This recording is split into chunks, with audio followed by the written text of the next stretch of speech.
Speaker, I associate myself with many of the comments from my colleagues, and I think the member for Melbourne in particular very eloquently spoke on behalf of all five of us here on the crossbench. I would just briefly, though, like to add a few footnotes, and that is to emphasise the degree to which many people in the Australian community have, frankly, Speaker, had a gutful of the citizenship fiasco. They've had a gutful of politics. They've had a gutful of politicians. And we've got to do something strong and decisive and unambiguous to turn that around. We have become the laughingstock of this country.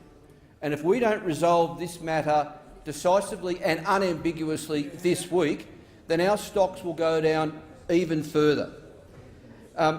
Even today, I mean, we really should be in here debating the bill on marriage equality, a vitally important reform for this country.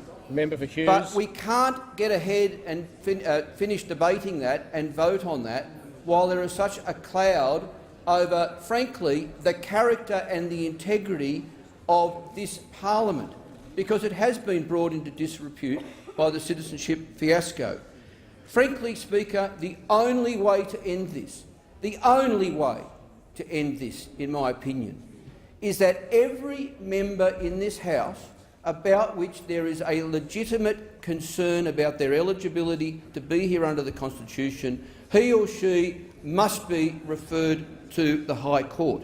The point is, Speaker, that when there is uncertainty, the only organisation, the only people who have the ability and the power to deal with that uncertainty is the court, the High Court. It's not up to us to try and make sense of these matters.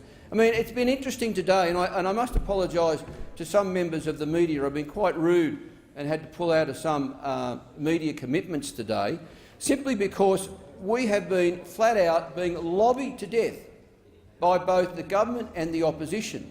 And one of the threads that has run through that lobbying has been trying to convince us about the merit of the evidence or the history of some of the government members.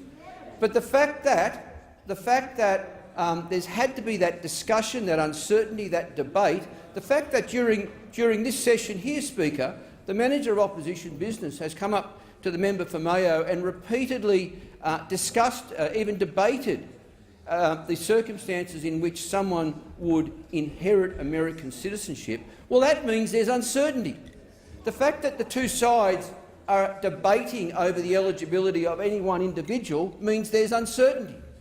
The fact that the Prime Minister and the Opposition Leader, the Manager of Opposition Business, the Manager of Government Business, the fact that you have all spent so much effort today trying to persuade us of the merit of evidence means there is uncertainty. So surely when there's uncertainty, we then seek to have that uncertainty resolved. And the only way to resolve that uncertainty is to refer that member or those members to the High Court. It's not our job to understand foreign law. It's not our job. We don't have the competency to examine a copy of a document from another country or excerpts from the legislation of another country and to make a decision about it. That's not our job. We don't have the competency. It's the High Court's job. Sitting as the Court of Disputed Returns, it has the job and the competency to examine that evidence and to make a decision. It's as simple as that. For all these reasons, Speaker, I will, as the member for Melbourne and the member for Kennedy have said, I will support any effort in this House which is a genuinely fair and bipartisan approach. So because of that, I think that the opposition motion which we're debating right now is a good motion. Now, for sure, it might well need some amendment. It might need some extra members added. We might even consider removing a member or two.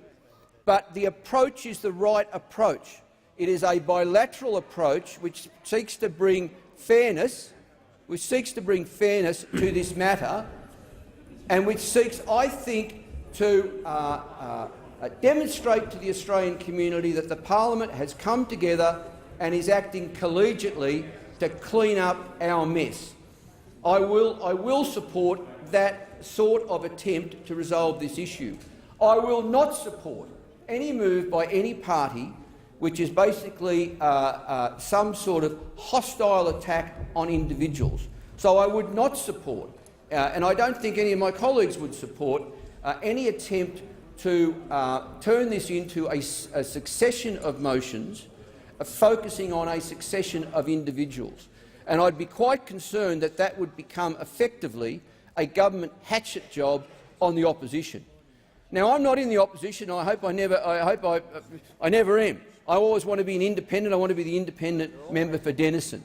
But one of the roles of us here on the crossbench and us independents is to be the honest broker.